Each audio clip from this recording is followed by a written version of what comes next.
നമുക്ക് സംസാരിക്കുന്ന വിഷയം ബൈബിളിലെ അത്ഭുതങ്ങളെ പറ്റിയിട്ടാണ്. പഴയ നിയമം തൊട്ട് പുതിയ നിയമം വരെ നമ്മൾ ത്രൂ ഔട്ട് ദ ബൈബിൾ നോക്കുമ്പോൾ ഒരുപാട് അത്ഭുതങ്ങൾ നമുക്ക് കാണാൻ കഴിയും. കർത്താവ് ചെയ്ത അത്ഭുതങ്ങളുണ്ട്, പഴയ നിയമത്തിൽ പ്രവാചകന്മാരിൽ കൂടെ നടന്ന അത്ഭുതങ്ങളുണ്ട്, ദൈവം നേരിട്ട് ഇറങ്ങി വന്ന് ചെയ്ത അത്ഭുതങ്ങളുണ്ട്. ഈ അത്ഭുതങ്ങളെ കുറിച്ച് ഒന്ന് പഠിക്കുവാൻ തക്കോണം ആഗ്രഹിക്കുന്നു. ഞാനൊരു സ്ക്രീൻ ഷെയർ ചെയ്യട്ടെ.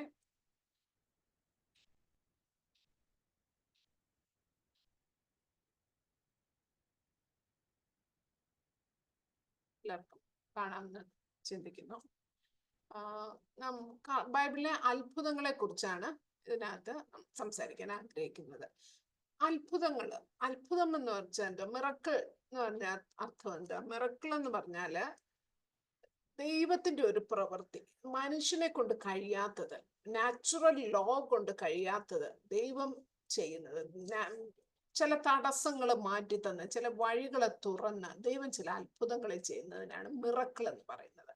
അല്ലെങ്കിൽ ഒരു super natural manifestation of divine power, ദൈവത്തിന്റെ പവർ മനുഷ്യന് വേണ്ടി ഇറങ്ങി വരുന്നത്, അതിന് നമ്മൾ അത്ഭുതം എന്ന് പറയും.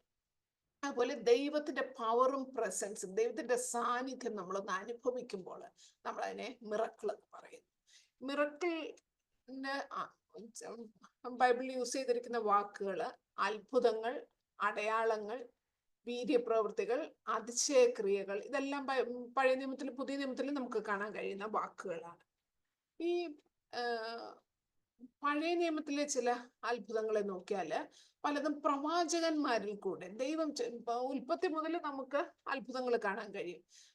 പ്രവാചകന്മാരെ ഉപയോഗിച്ച് ദൈവം ചെയ്തിട്ട് ചില അത്ഭുതങ്ങളുണ്ട്. അതായത് ഇസ്രായേൽ മക്കളെ ഈജിപ്തിൽ നിന്ന് ഇറങ്ങി വന്നപ്പോൾ ആ വരുന്ന വഴിയിൽ ഒരുപാട് അത്ഭുതങ്ങൾ അവർ കണ്ടു, മറ്റുള്ള ജാതികളും കണ്ടു. ആ ചെങ്കടല് പിളരുന്നത്, വെള്ളം കയ്പുള്ള വെള്ളം മാറി മധുരമുള്ള വെള്ളമാകുന്നത്, അങ്ങനെ പല അത്ഭുതങ്ങൾ അവർ ത്രൂ ഔട്ട് ദർ ജേർണി നമുക്ക് കാണാൻ കഴിയും. അതുപോലെ ഏലിയാവും എലീശയും അവരുടെ ജീവകാലത്തും പല അത്ഭുതങ്ങൾ ദൈവം അവരുടെ കൂടെ ചെയ്യുന്നത് നമുക്ക് കാണാൻ കഴിയും. മരിച്ചവരെ ഉയർപ്പിക്കുന്നത് വരെ പല അത്ഭുതങ്ങൾ ദൈവം അവരെ എടുത്തുപയോഗിച്ച് അവരിൽ കൂടെ ചെയ്യുന്നത് നമുക്ക് കാണാൻ കഴിയും. പിന്നെ ചില അത്ഭുതങ്ങളുണ്ട്, അത് ദൈവം നേരിട്ട് ചെയ്ത ചില അത്ഭുതങ്ങളാണ്. ബേണിംഗ് ബുഷ്, ആ കത്തുന്ന മുൾപ്പടർപ്പ്, അത് ദൈവം നേരിട്ട് ഇറങ്ങി വന്ന് മോശയോട് സംസാരിക്കാൻ വേണ്ടി ചെയ്ത അത്ഭുതമാണ്. അതുപോലെ ബിലിയാമിന്റെ കഴുത സംസാരിച്ചത് ബിലിയാം ഒന്നും ചെയ്തിട്ടല്ല, ആ കഴുത ദൈവം നേരിട്ട് ഇറങ്ങി വന്ന് കഴുതയെ കൊണ്ട് സംസാരിപ്പിച്ചു. അതുപോലെ ഒരു ദൂതൻ വന്ന് 1,80,000 അശൂര്യ പടയാളികളെ ഒറ്റ രാത്രി കൊണ്ട് സംഹരിച്ചു. അത് നമുക്കറിയാം, ദൂതൻ ഇറങ്ങി വന്ന് നടന്ന അത്ഭുതം. അതുപോലെ എരിഹോ മതില് ഇടിഞ്ഞു വീണത്, ഇസ്രായേൽ മക്കൾ അതിന് ചുറ്റും നടന്നു, പക്ഷെ മതില് വീണത് ദൈവത്താൽ മാത്രമാണ്. അവരൊന്നും ചെയ്തില്ല, അവരൊരു കൈകൊണ്ട് പോലും തൊട്ടില്ല, പക്ഷെ മതില് വീണത് ദൈവത്താലുള്ള ഒരു അത്ഭുതമായിരുന്നു. അതുപോലെ ഗോലിയാത്ത്, ദാവീദിന്റെ കല്ലെറിഞ്ഞിട്ടാണ് ഗോലിയാത്ത് വീണെങ്കിൽ പുറകോട്ടായിരുന്നു മറിയേണ്ടത്, പക്ഷെ ഗോലിയാത്ത് വീണത് മുമ്പോട്ട് കവിണ്ണു വീണു, ദൈവത്തിന്റെ ഒരു കൈയായിരുന്നു. അതുപോലെ സിംഹത്തിന്റെ ഗുഹയിലകപ്പെട്ട ദാനിയേലിനെ ദൈവം വിടുവിച്ചു. മത്സ്യത്തിന്റെ വയറ്റിലകപ്പെട്ട യോനായെ ദൈവം വിടുവിച്ചു. നമ്മള് നോക്കിയാല് പഴയ നിയമത്തിലെ ഏറ്റവും അവസാനമായിട്ട് റെക്കോർഡ് ചെയ്തിരിക്കുന്ന അത്ഭുതം യോനായുടെ വിഷയമാണ്. മത്സ്യത്തിന്റെ വയറ്റിലകപ്പെട്ട, അത് 800 BC നടന്നൊരു സംഭവമാണ്. അതിനുശേഷം ഒരു 800 വർഷത്തോളം ബൈബിളിനകത്ത് ഒരു അത്ഭുതവും നടന്നിട്ടില്ല. പഴയ നിയമ കാലഘട്ടത്തിൽ ഒരു അത്ഭുതവും നടന്നിട്ടില്ല. അതിനുശേഷം കർത്താവ് വരുന്ന സമയപ്പോൾ സെക്കറിയാവിന്റെ ജീവിതത്തിൽ ദൈവം ഒരു അത്ഭുതം പ്രവർത്തിച്ചതാണ് പിന്നീട് നടന്ന ആദ്യത്തെ അത്ഭുതം. ഈ അത്ഭുതങ്ങൾക്കും അടയാളങ്ങൾക്കും ഒക്കെ ഒരു ഉദ്ദേശമുണ്ട്, ഒരു പർപ്പസ് ഉണ്ട്. പല അത്ഭുതങ്ങൾക്കും പല മിറക്കിൾസിനും പല കാരണങ്ങൾ നമുക്ക് കാണാൻ കഴിയും. ഒന്ന്, ന്യായവിധി, ദൈവത്തിന്റെ ന്യായവിധി, ദൈവത്തിന്റെ കോപം വെളിപ്പെടുമ്പോൾ അതൊരു അത്ഭുതമായിട്ട് നമ്മള് കോരഹ്, ദാഥാൻ, അബീരാം അവരോടുള്ള ദൈവത്തിന്റെ ന്യായവിധി വെളിപ്പെട്ടത് ഭൂമി പിളർന്നു മാറി, അവര് വായു പിളർന്ന് വിഴുങ്ങി. അപ്പൊ ഒരു ന്യായവിധി വെളിപ്പെടുവാൻ നമ്മള് അപ്പസ്തലപ്രവൃത്തി 12 ഹെരോദാവിനോടുള്ള അദ്ദേഹത്തിന്റെ ന്യായവിധി നമുക്ക് കാണാം. അതുപോലെ ന്യായവിധിക്ക് വേണ്ടി ദൈവത്തിന്റെ അത്ഭുതം വെളിപ്പെടുന്നത് നമുക്ക് കാണാൻ കഴിയും. സോറി. പിന്നീട് ഒരു ദൂതിനെ ടു കൺഫേം എ മെസ്സേജ്, ഒരു ദൂതിനെ ഉറപ്പിക്കുവാൻ വേണ്ടി ദൈവം അത്ഭുതം ചെയ്യുന്നത് നമുക്ക് കാണാം. അപ്പോസ്തലർ പ്രവൃത്തി 14:3 നമ്മൾ കാണുന്നു. എന്നാൽ അവർ വളരെ കാലം അവിടെ പാർത്തു, കർത്താവിൽ ആശ്രയിച്ച് പ്രാഗൽഭ്യത്തോട് പ്രസംഗിച്ചുകൊണ്ടിരുന്നു. അവൻ തന്റെ കൃപയുടെ വചനത്തിന് സാക്ഷി നിന്നു. അവരുടെ കൈയാൽ അത്ഭുതങ്ങളും അടയാളങ്ങളും ഉണ്ടാകുവാൻ വരം നൽകി. അപ്പോൾ ദൈവം കൊടുത്ത ദൂതിനെ ഉറപ്പിക്കുവാൻ, ആ ദൂത് പ്രസംഗിച്ചവരോട് കൂടെ ദൈവം നിന്ന് ആ വാക്കിനെ ഉറപ്പിച്ചുകൊണ്ട് അത്ഭുതങ്ങളാലും അടയാളങ്ങളാലും ദൈവം തന്റെ വചനത്തെ ഉറപ്പിച്ചു. പിന്നീട് മൂന്നാമത് ടു കൺഫേം മെസ്സഞ്ചേഴ്സ്, ദൂതവാഹികളെ ഉറപ്പിക്കുവാൻ. മർക്കോസിന്റെ 17 മുതൽ 20 വരെ നമുക്ക് കാണാം, വിശ്വസിക്കുന്നവരാൽ ഈ അടയാളങ്ങൾ നടക്കും. അപ്പോ നമ്മൾ വിശ്വാസത്തോടെ ചില പ്രഖ്യാപനങ്ങൾ നടത്തുമ്പോൾ ആ ദൂതവാഹിയെ ഉറപ്പിക്കുവാൻ, ഇത് എന്റെ ദാസനാണെന്ന് ദൈവം വെളിപ്പെടുത്തുവാൻ തക്കോണം ആ വ്യക്തിക്ക് വേണ്ടി ചില അത്ഭുതങ്ങൾ അടയാളങ്ങൾ ദൈവം ചെയ്യുന്നത് നമുക്ക് കാണാം. അതുപോലെ ചില കൺഫർമേഷൻസ്, ചില ഉറപ്പുകൾ. തോമസ് ദൈവത്തോട് ചില ഉറപ്പ് ചോദിച്ചു, ഞാൻ എന്തൊന്നുകൊണ്ട് വിശ്വസിക്കും? അങ്ങനെ ചോദിക്കുന്നവരോടും ഗിദെയോൻ അങ്ങനെ ചോദിച്ചു, ഞാൻ എന്തൊന്നുകൊണ്ട് നിന്നെ വിശ്വസിക്കും? അപ്പോൾ ഗിദെയോന് ചില ഉറപ്പുകൾ ദൈവം കൊടുത്തു. അതുപോലെ പുതിയ നിയമത്തിൽ നമുക്ക് കാണാം, തോമസ് ദൈവം ചില ഉറപ്പുകൾ കൊടുത്തു. അതുപോലെ ഓരോ മിറക്കിളിനും ഓരോ പർപ്പസ് ഉണ്ടെന്ന് നമുക്ക് കാണാൻ കഴിയും. പുതിയ നിയമത്തിലേക്ക് കടന്നു വരുമ്പോൾ 4 സുവിശേഷങ്ങളിലും നമുക്ക് അത്ഭുതങ്ങളുടെ റെക്കോർഡ്സ് കാണാൻ കഴിയും. ചില അത്ഭുതങ്ങൾ 4 അധ്യായത്തിലും ഉണ്ട്. ചിലത് 4 പുസ്തകങ്ങളിലുണ്ട്. ചിലത് ഒരു പുസ്തകത്തിൽ മാത്രമേ ഉള്ളൂ, ചിലത് 2 പുസ്തകത്തിലുണ്ട്, ചിലത് 3 പുസ്തകം. പക്ഷെ ചില റെക്കോർഡ്സ് നമ്മൾ കാണുമ്പോൾ ഇത് ഒരേ സംഭവം തന്നെയാണോ ഇവർ പറഞ്ഞിരിക്കുന്നത് നമുക്ക് അതിശയം തോന്നും ചിലപ്പോൾ.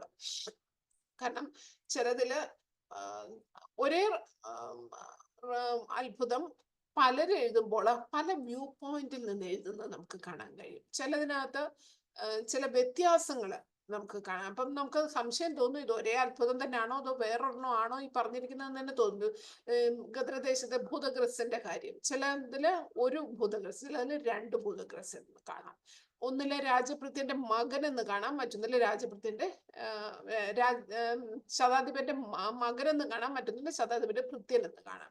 അപ്പൊ അങ്ങനെ പല വ്യത്യാസങ്ങളും കാണുന്നുണ്ട്. എന്തുകൊണ്ട് അത് കാണുന്നു? കാരണം ഈ എഴുതിയ എഴുത്തുകാരും ഈ ക്രോണോളജിയെ പറ്റിയോ ഇതിന്റെ ഡീറ്റെയിൽസിനെ പറ്റിയോ വളരെ താല്പര്യമുള്ളവരായിരുന്നില്ല. അവരുടെ പ്രാധാന്യം ഈ സംഭവം നമ്മളെ അറിയിക്കുക എന്നുള്ളതായിരുന്നു. അതിന്റെ ടൈം ലൈനൊന്നും അവർക്ക് വിഷയമല്ലായിരുന്നു. നമുക്കറിയേണ്ട എല്ലാ ഡീറ്റെയിൽസും ഒന്നും തരാൻ അവർക്ക് ഉദ്ദേശവും അവർക്ക് അന്നേരം വെളിപ്പെട്ട് കിട്ടിയ ആ രീതിയിൽ മാത്രം അവരത് പ്രസന്റ് ചെയ്തു.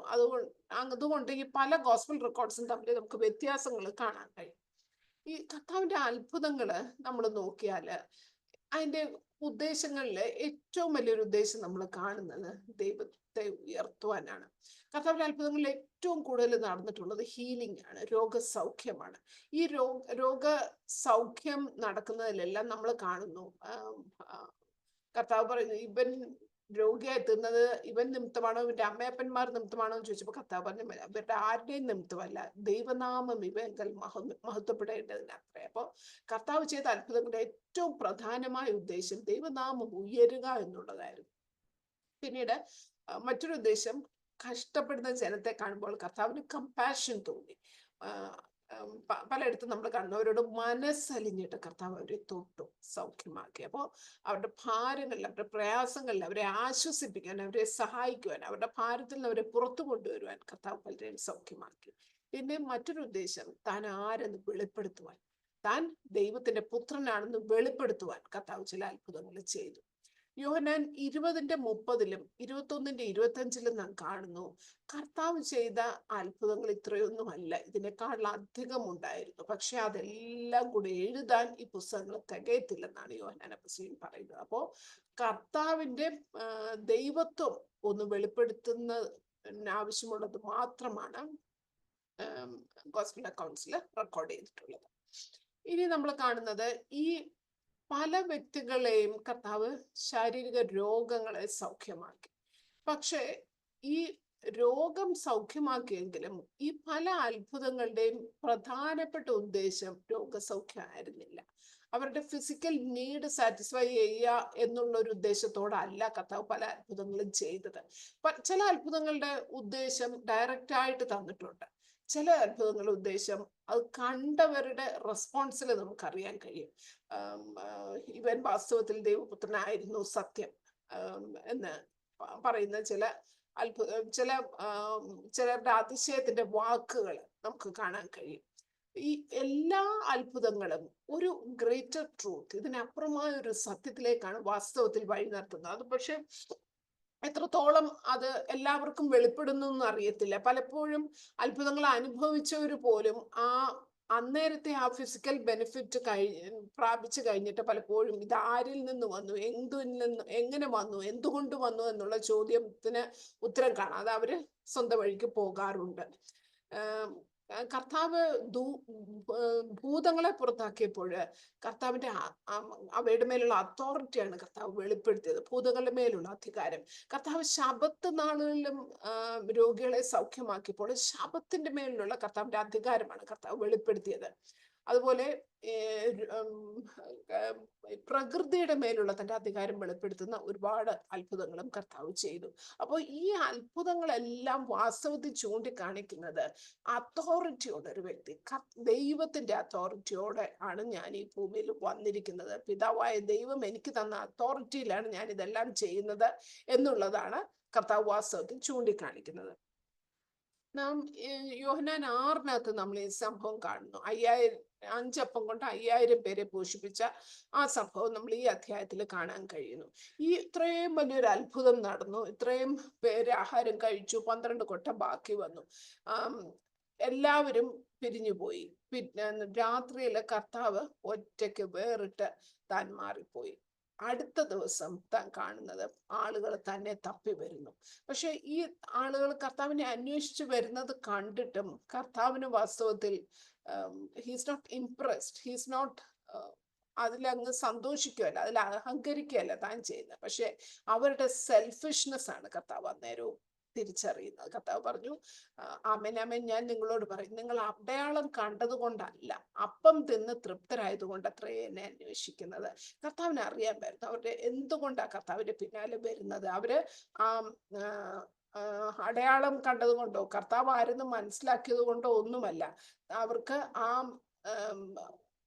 ഫിസിക്കൽ നീഡിൽ തൃപ്തി വന്നു. അപ്പൊ ഇനിയും കർത്താവിന്റെ പിന്നാലെ വന്നാൽ ഇനിയും അവരുടെ നീഡ്സ് ഫുൾഫിൽ ആകുമല്ലോ എന്നുള്ള ആ ഒരു സന്തോഷത്തിലാണ് അവർ കർത്താവിനെ അന്വേഷിക്കുന്നതെന്ന് കർത്താവിന് നന്നായിട്ട് അറിയാമായിരുന്നു.